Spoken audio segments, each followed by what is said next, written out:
Աստվածաշնչյան ընթերցանություն ամեն առավոտ, հունիսի 3 Սրանք բրուտներ էին և Նեթայիմում և Գադերայում էին բնակվում, թագավորի մոտ էին բնակվում նրա գործի համար, առաջին մնացորդաց 4:23 Բրուտի գործն այնքան էլ պատվավոր մասնագիտություն չէր Իսրայելում, բայց բրուտները պետք էին թագավորին, նրանք արքայի մոտ ծառայության մեջ էին գտնվում, թեև գործ ունեին ընդամենը մեկ կավի հետ: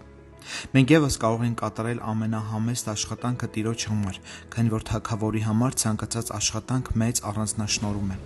Մենք պետք է հավատարիմ մնանք այն կոչմանը, որում կանչված ենք, այն հույսով, որ թեև մենք կեղտոտված ենք կավով, մենք նման ենք լինելու աղավնու: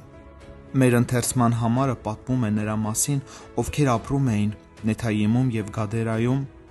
զբաղվելով ծանր գյուղական աշխատանքով, կանգնեցնելով պատեր ու պարիսպներ, փորելով հորեր ու ջրանցքներ: Հնարավոր է նրանք ցանկանում էին ապրել քաղաքում, վայելել քաղաքի եռում կյանքը, բայց նրանք գիտեին իրենց նշանակությունը, քանի որ աշխատում էին թագավորի համար: Մեր բնակության վայրը մենք չենք որոշել, և մենք իրավունք չունենք այն լքելու սեփական ցանկությամբ կամ կամակորությամբ: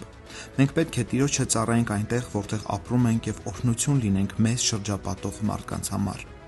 Այդ բրուտներն ու այգեգործներն ապրում էին բարձրագույն լույսի ներքո, քանի որ թագավորական ծառայության մեջ էին գտնվում, թեև ապրում էին այգիների և բանջարանոցների մոտ: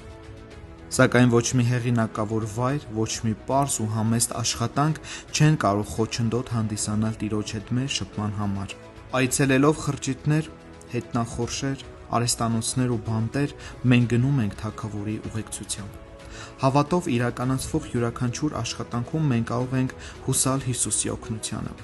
Աշխատելով հենց նրա համար, մենք կարող ենք հույս դնել նրա բարեհաճության վրա: